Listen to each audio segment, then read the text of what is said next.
안녕하세요. 유튜브 채널 바이블 아츠로 운영하는 신영우라고 합니다.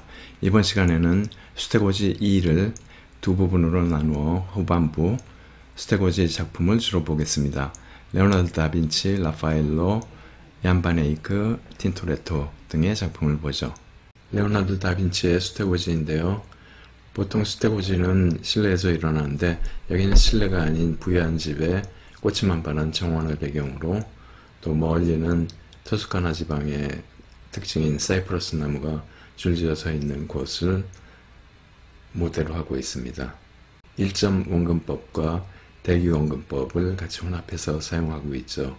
그래서 원경은 흐리게 처리했고 근경은 뚜렷하게 보이게 처리하고 있습니다.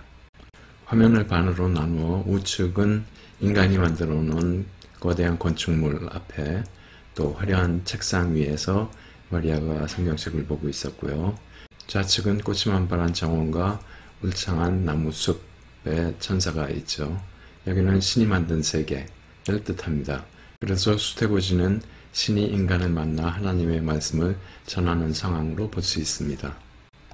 천사가 세 손가락을 펴서 축복을 표시하고 마리아는 이에 화답을 하고 있는데, 천사나 마리아나 모두 굉장히 섬세하게 그리고 있습니다. 머리카락 컬진 것이나 옷의 주름, 베일 이런 것들이 모두 굉장히 섬세한 묘사죠. 마리아 앞에 책상은 피에로 메디치 대리석 석관과 흡사한 모양을 하고 있습니다. 라파엘로의 수태고지인데요. 하나님과 천사와 마리아가 이렇게 삼각형을 이루고 있고, 하나님께서 비둘기 성령을 마리아께 내려보내고 있죠. 아주 심플하지만 균형 잡힌 구도라고 볼 수 있죠.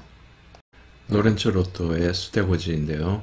하나님과 천사가 아주 역동적으로 동시에 도착을 합니다. 성경을 읽고 있던 마리아는 뒤돌아서며 깜짝 놀라죠.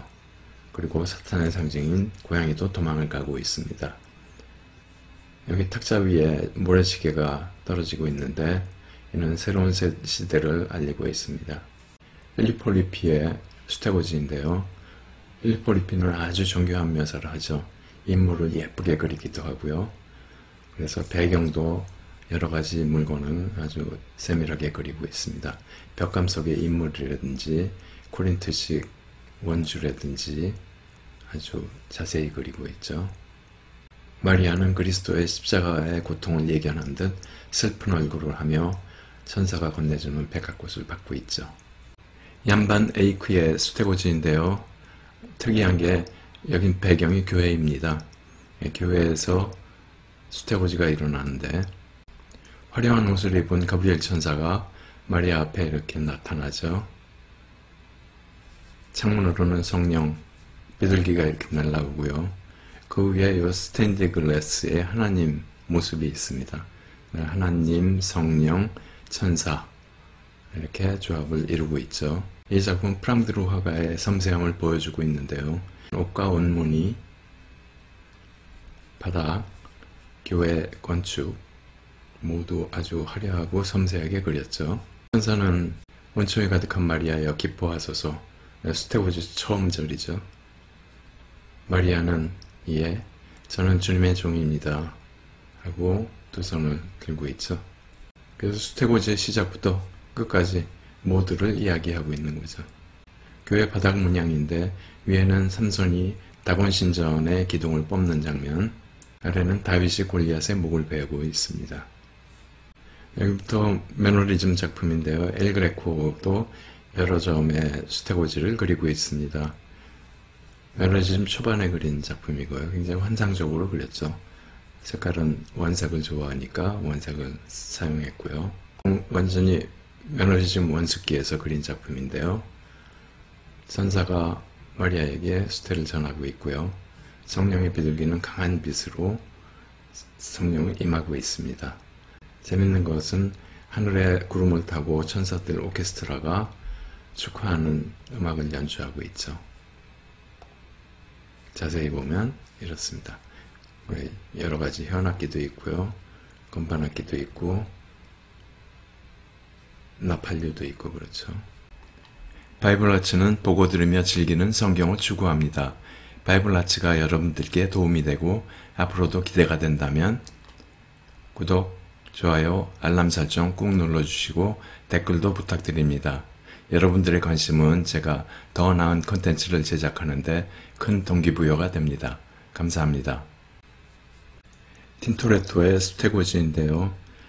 베네치아의 매너리즘을 선도해가던 틴토레토가 여기서 그치는 것이 아니고 다시 바로크를 향해 달려가고 있습니다.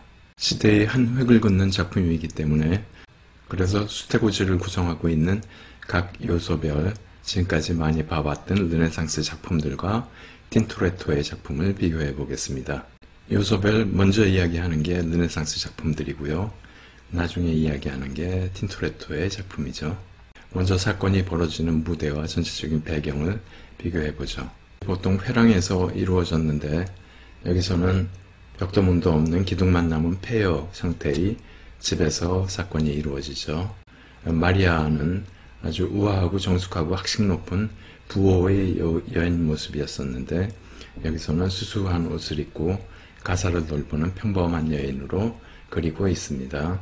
천사는 하나님의 보내심을 받고 아기 천사들의 호의를 받으며 화려한 옷을 입고 화려한 날개를 달고 집에 날아와 공중에 떠있는 상태에서 역동적이고 위협적인 자세로 마리아에게 수태를 전하고 있죠. 마리아 입장에서 봤을 때는 어쩌면 위협을 느꼈을 수도 있는 상황입니다. 비둘기가 보통 빗줄기 속에 감추어져 아주 작게 그렸었는데 여기서는 이렇게 크고 선명하게 빛을 발하는 모습을 그리고 마리아에게 굉장히 근접해 있죠. 그리고 르네상스 작품에서는 수태고지 상징물의 여러 가지가 등장하죠. 꽃이 핀 정원이라든가 백합, 종려나무 가지 등이 등장하는데 여기서는 상징물 자체를 찾을 수가 없죠. 보통 요셉이 나오지 않습니다. 근데 여기서는 요셉이 기둥 밖에서 톱질을 하며 집수리에 열중하고 있죠.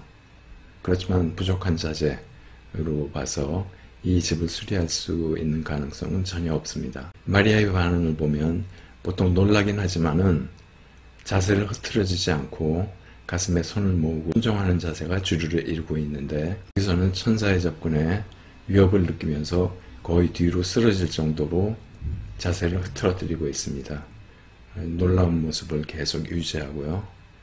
손을 들고 있는데 그리고 르네상스에서 신구약 구본은 아담과 하와를 등장시키다든가 두루마리 책과 성경책을 등장시키다든가 해서 신약 구약을 구분하는데 여기서는 단순히 가운데 기둥을 중심으로 복구가 불가능한 폐허가 구약을 상징하고요. 천사의 수태고지로 인한 하나님의 새로운 계획이 열리는 신약을 상징하고 있습니다.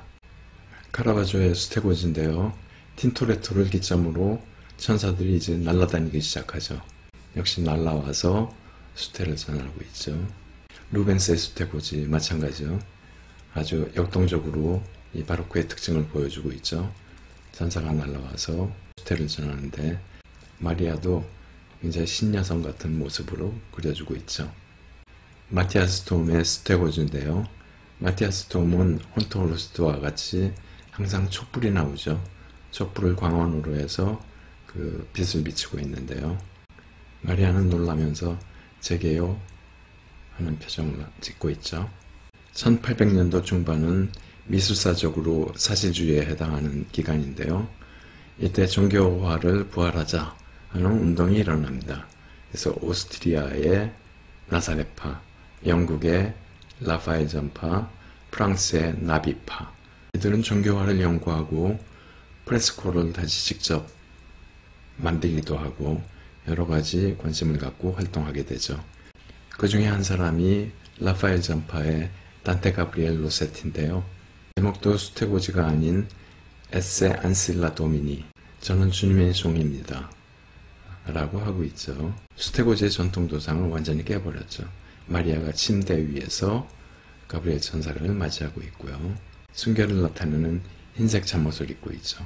머리는 풀어헤치고 종교적 표현이라기보다 처녀성과 여성성을 강조하는 작품이기도 합니다. 앞으로 일어날 일들에 대한 두려움으로 아주 위축되어 있죠. 그리고 이 상황을 어떻게 해야 될지 고민하는 표정이 역력합니다. 마지막 작품인데요. 운포 김기창의 수태고지로 수태고지 상황을 한국적인 배경과 의상으로 바꿔놓았죠. 천사는 이렇게 화려한 옷을 입고 바람을 일으키면서 도착하죠. 마리아는 물레를 잡고 있다 천사를 맞이하여 다소곳한 모습으로 천사의 말을 경청하고 있죠. 지금까지 3단계 작품 감상법을 통해서 수태고지 작품 몇 개를 알아봤고, 시대를 대표하는 수태고지 작품들을 쭉 알아보면서 수태고지 2부를 마무리하고 다음 시간에 수태고지 3부로 이어지겠습니다. 감사합니다.